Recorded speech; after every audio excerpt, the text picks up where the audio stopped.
Hey YouTube, as you can see, these are the lifters that came out of that Jeep. This first one here was on the number 1 cylinder. The second one there was on the number 3. All of the lifters were replaced. New lifters with an old camshaft. Now I know that that's not the way to go. I've rebuilt many engines in my life, and the best way is to replace it all metal to metal contact. But sometimes it's, not necessary if you're not going for, say, something like a performance engine. So just looking at this, if you look at this first one, you can see that the square sort of rocks back and forth on this one. That's because this has not worn down. But if you look at this, the square across, so you can see the gap. But look at the difference in height. Now this is a machinist square I'm holding here. Look at the difference in height between those two lifters. You're looking at 1/8 of an inch of metal that came off of that one lifter. So, you got to ask yourself, what is going on here? Is this lifter faulty material? Is the camshaft that rough somehow? When I look down through, now I haven't taken it apart yet, and I will be, but when I look down through it, through where the hydraulic lifters were, I don't see any signs of like a bluish where the metal would have been hot, the cam would have heated up. Yet it ate away a lot of stuff there in 4 months' time. And also,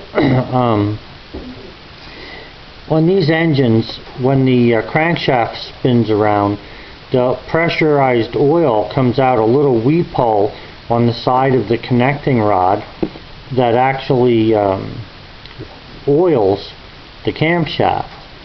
And I'm wondering now, I haven't taken the camshaft apart yet, or the crankshaft.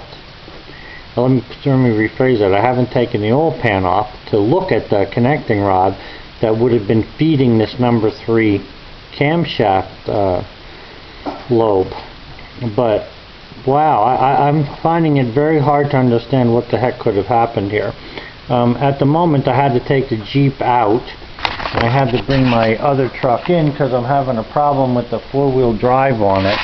I need a new switch at the transfer case. It doesn't want to send any power to that thermo actuator that's on the front end. So I'm waiting for that part. It'll be in tomorrow morning, and then after that I'll start working on the Jeep again.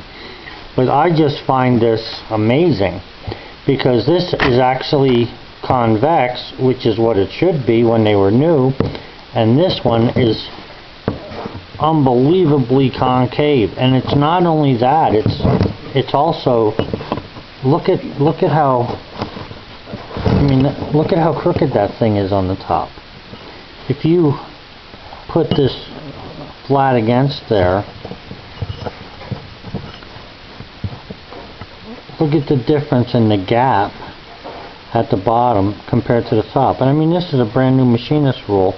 I haven't had it 6 months. That's insane.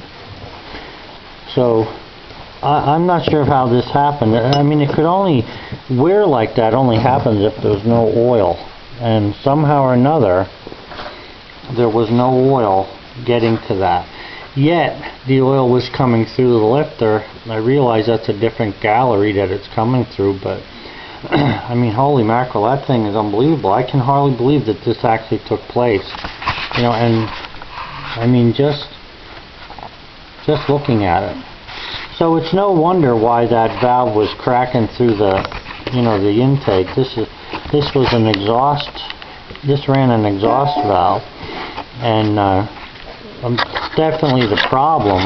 But what caused the problem is the next problem, because in order to redo this camshaft and put the motor back together, you're looking at somewhere in the neighborhood of $600 and more of parts, plus some labor added in there, and that is a lot of money to just throw away, for normal people. So to just take that and you know, okay, I'll put a new cam in, I'll put new lifters and throw it together without checking why this happened. So I think it's important that I find out why this took place as much as it is to actually fix it.